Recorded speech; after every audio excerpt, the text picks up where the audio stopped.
Welcome back, everyone. We're going to give this a try, even though I hear a lawnmower. And it is now September. I cannot believe that school is back in session and we have finished the Heart Scribe Vibes summer series. I hope you have enjoyed this reading through the book and hearing my heart on a lot of different stories of things that have happened over the last 4 years or more of my life, the last 7 years. I hold that book very near and dear to my heart because I feel like there's a lot of times people don't know how to articulate things that happen to them, and I feel that I was able to get and capture some of these moments. But this summer, I got a great opportunity to speak at a church. And so I was pondering this event. And it's a brunch. And I like doing brunches when there's 20 or 30 women where we can get around the table and we can talk. And the Lord can speak to you at any point, y'all. And so I just want to bring you into it. And something that I've been doing since I have walked through this breast cancer story is how to regulate my body back to center. And when I did radiation, I started to feel very hyperactive. Using my earbuds bothers me in my left ear now. There's some weird neurological things or like nervous system things in my nerves, not fully neurological, but kind of in this area. And they recommended that acupuncture would be something that would help. And so I started doing acupuncture. And the beautiful thing about this is that I asked the Lord, what do I need to do? And I wrote that you need to integrate to innovate. And I found that there is an integrative therapies department in the cancer building that I go to on the 4th floor. And that is where they do acupuncture, and they have massage and other types of pain management therapy. And I have to tell you that the acupuncture has really helped my mind to stop overdriving my care, meaning that it's super fixated on surviving and that there's more to do. More to do, more to do, more to do, more to do. Is this enough? Is this enough? And the fears of reoccurrence and something metastasizing and this future tripping, if you want to call it, is a real thing, guys. This is a very mental cancer, especially breast cancer is a very mental disease. And I have a strong mental mind, but I now have more understanding of just how mental it is. And I was not going to partner with fear in this. I faced death and I survived. And now I have faced breast cancer and I am surviving. And until I hit to the 5-year mark, they would not consider me a cancer-free patient. So I'm in their watch list. So I say I'm in the witness protection program. So I'm being witnessed and I'm being protected in this program. And I'm thankful for the eyes that are on my case and the Lord that I believe has really truly healed me from the inside out through these different types of therapies. So all that to say, while I was in acupuncture back in March of this year, I got a picture of the room that I got to speak at, and I saw these ladies and I saw these roses that I was giving out.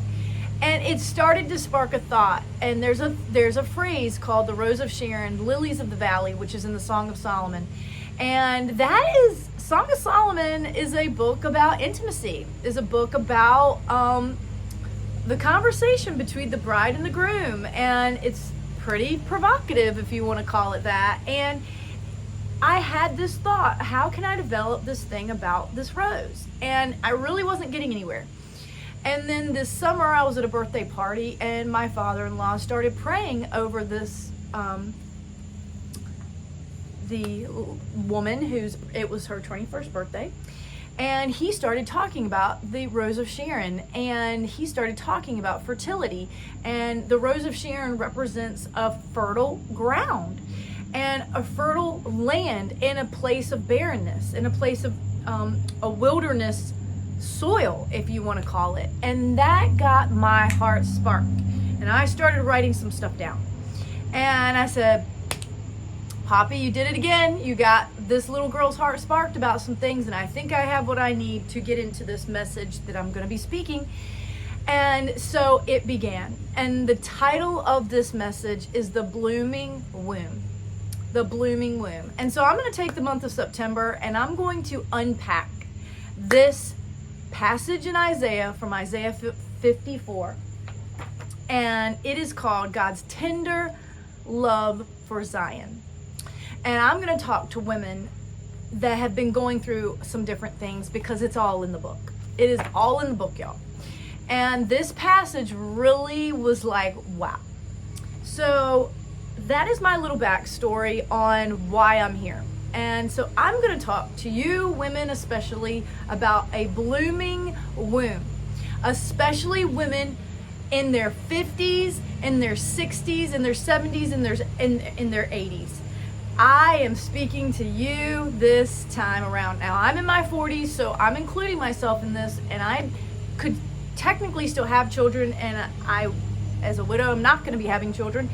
But with that being said, I am excited, and I feel that it is really the Father that has gifted me a new revelation to encourage you that you're not done blooming. You're not. And there's so much more to you. And so I want to capture a moment of this, and then we're going to continue this chapter into next week and develop this thought. So I hope that you enjoy Isaiah 54 from Micah Noel. Rejoice with singing, you barren one. You who have never given birth, burst into a song of joy and shout. You who have never been in labor, for the deserted wife will have more children than the married one, says Yahweh. Okay, that's already a pretty heavy verse. Verse 1 is pretty heavy. But I have to come down to the footnote because it's so beautiful, y'all. I'm reading out of the Passion Translation. It speaks to me. It may not be everybody's favorite translation or feel the most solid theologically or whatever you want to call it. My lash needs some help, y'all. But I love it, and these footnotes continue to confirm and affirm to me what I really hoped in my heart it would say. In verse 1, the word rejoice, it says this verse begins with only 2 words in Hebrew. Barren and rejoice. These are 2 ends of the emotional spectrum. Nothing brings sorrow like being barren. Yet God promises that even in our greatest sorrow, there can be a song of joy. Here we are, y'all.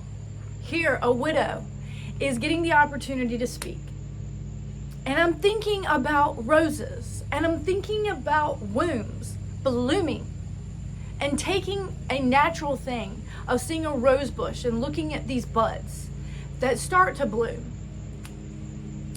And then I wait on the Lord and don't feel more. And then I go to a birthday party about this woman who's turning 21 and is getting married this year. And she's really a representation of a bride about to bloom. And I hear the words coming to quicken my heart.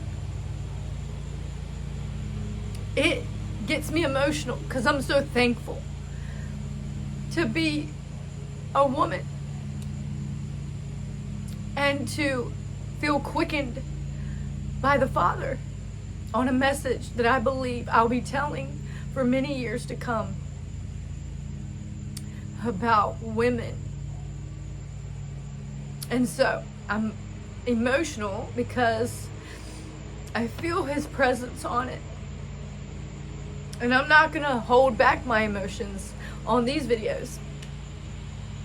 I'm not. Because you get real-time feelings here. And so it says, yet God promises that even in our greatest sorrow, that there will be a song of joy. That is my testimony, that he gave me the joy of the Lord, a song. And I'm not going to let this grass in the background bother me. I hope it doesn't bother you. I hope it's far enough in the background that you can hear me over it, because there's always going to be distractions. There's always going to be noise.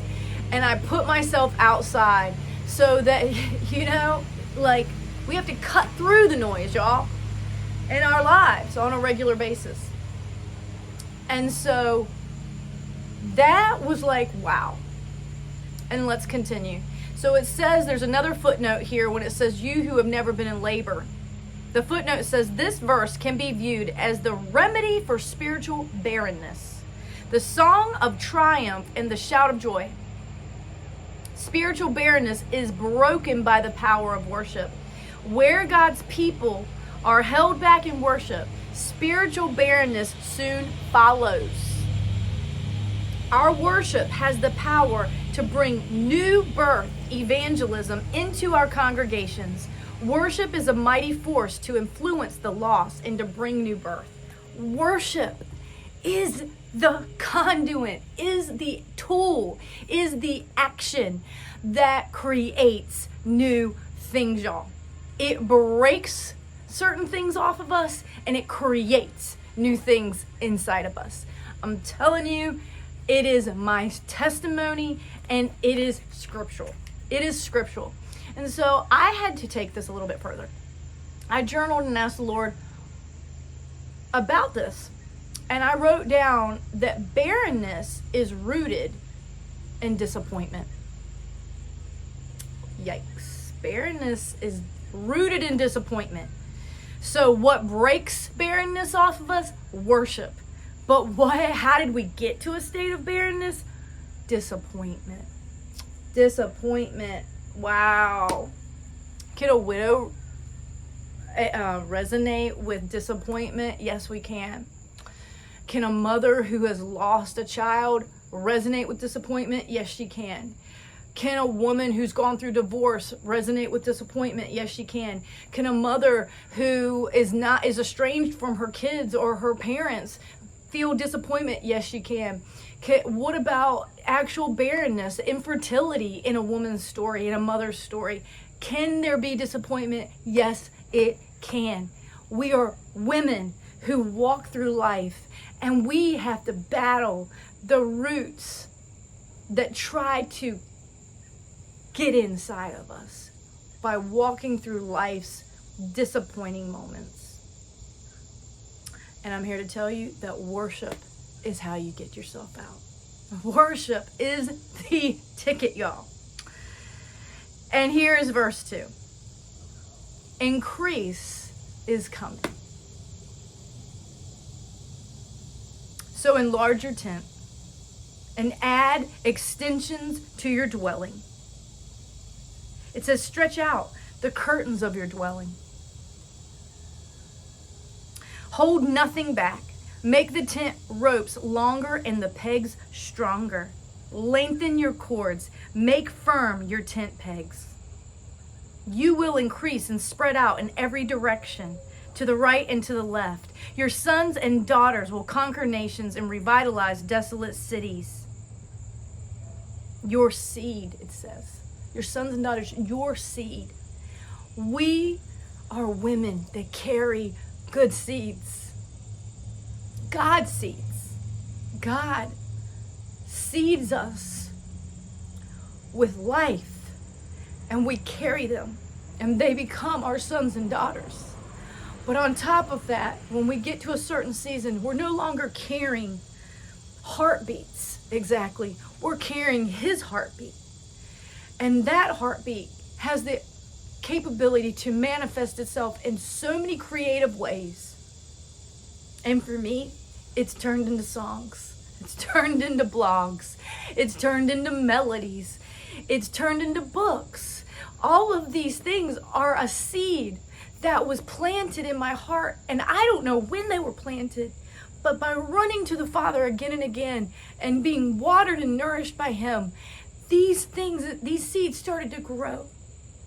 And as I read about fruit by the foot, and there's evidence of his presence, y'all. And that is not just for me. I believe that I'm an example, but I encourage you that you are also an example. It is not a simple process, but it's a simple, it is and it isn't. It is a simple thing to run to the Father in explanation, but it is not simple to our minds and our hearts to run to the Father when we've been hurt and we've been disappointed and we've been wounded and there's injustice that have happened and so many different things. So tune in next week. There's so much more in this beautiful chapter.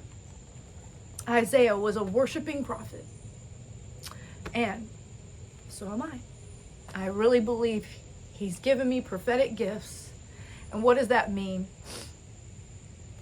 Being sensitive to heavenly thoughts enough to be able to capture them and communicate them, and it to affect those who hear it. That's my interpretation of what prophetic is. So stay tuned next week for the blooming womb. See you next time.